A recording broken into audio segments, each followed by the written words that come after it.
If you've watched any of my past nutrition videos or even attempted a diet of your own, then you're probably aware of the notion that at the end of the day, for weight loss, it's all about calories in versus calories out. As long as you're eating at a calorie deficit and ideally having enough protein as well, then you're going to successfully lose weight and strip on fat regardless of what and when you eat. Now, while scientifically speaking, this is true and it is the basic law of thermodynamics, what this simplistic model fails to account for is how the various foods you put into your body actually then go about affecting these two variables. Because research has shown that while yes, at the end of the day, calories are what matter most, if you want to truly lose fat as efficiently and as quickly as possible, then you need to go beyond just calories and instead pay close attention to the types of foods that make up the calories you're ingesting every day and also how you go about ingesting them, as that's what makes all the difference. And in this video, I'll go through 3 swaps that you will want to make in your diet that accounts for those variables and can enable you to lose fat faster, and then I'll provide you with a sample meal plan that puts all of this together for you.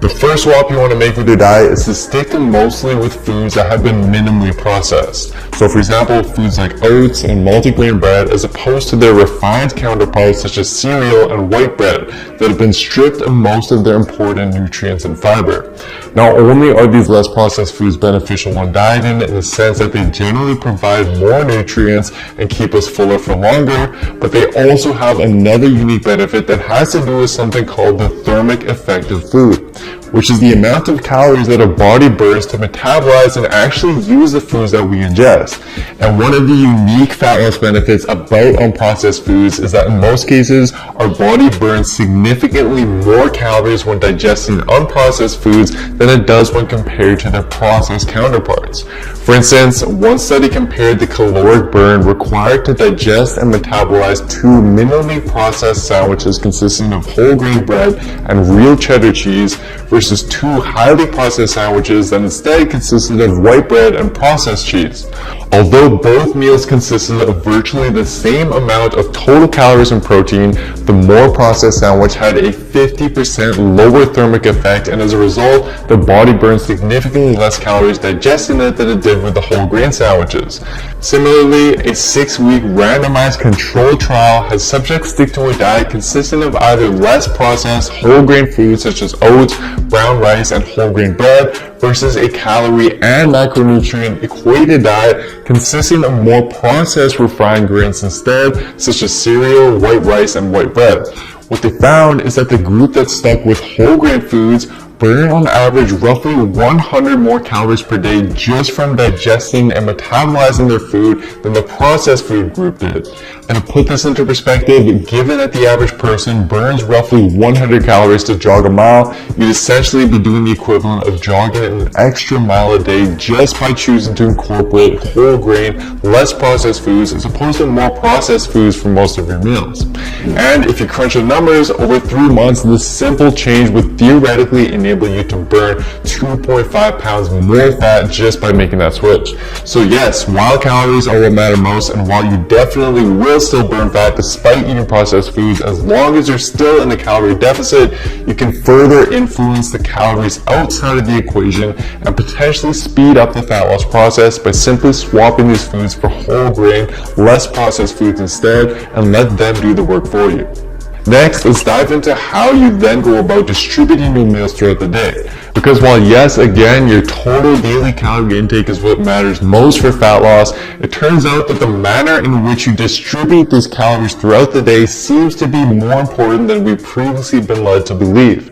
Illustrating this is a recent 2020 paper and another similarly designed 2015 paper that compared the effects of using a more front-heavy distribution approach by allocating more calories to breakfast versus a back-heavy approach by allocating more calories to dinner instead. What the researchers found is that subjects using the front-heavy approach not only experienced significantly less hunger and significantly less cravings for sweets throughout the day, but they also experienced greater overall energy levels, meaning that they were able to adhere to the diet more easily and they likely burned more calories throughout the day from fidgeting, walking, and just moving more in general because of their increased energy levels. And in fact, this protocol was also repeated in a longitudinal weight loss study, which found that subjects using a front-heavy approach lost more weight, decreased their waist circumference to a greater degree, and reported greater hunger control over a period of 12 weeks when compared to a group that used a back-heavy approach by simply swapping the breakfast and dinner calories, indicating that there does seem to be some indirect fat loss benefits to allocating more calories to your meals early on in the day, and this is something that I personally noticed as well. I used to be someone who would save a lot of my calories for my evening meals because I knew that that's when my cravings would really hit. But when I instead experimented with shifting more and more calories to early on in the day and in my breakfast, I found that not only did my energy levels throughout the day and my gym performance considerably improve, but I also just wasn't craving things as much at night because I just wasn't as hungry. Now obviously this does vary for the individual and may depend on when your workout takes place, but regardless, I would highly suggest, even if you're intermittent fasting for example, to at least experiment with just shifting more and more of your calories to your first meals of the day, as this does seem to have some unique benefits in terms of enabling you to control your cravings, to burn more calories, and potentially create greater fat loss results in the long run as a result.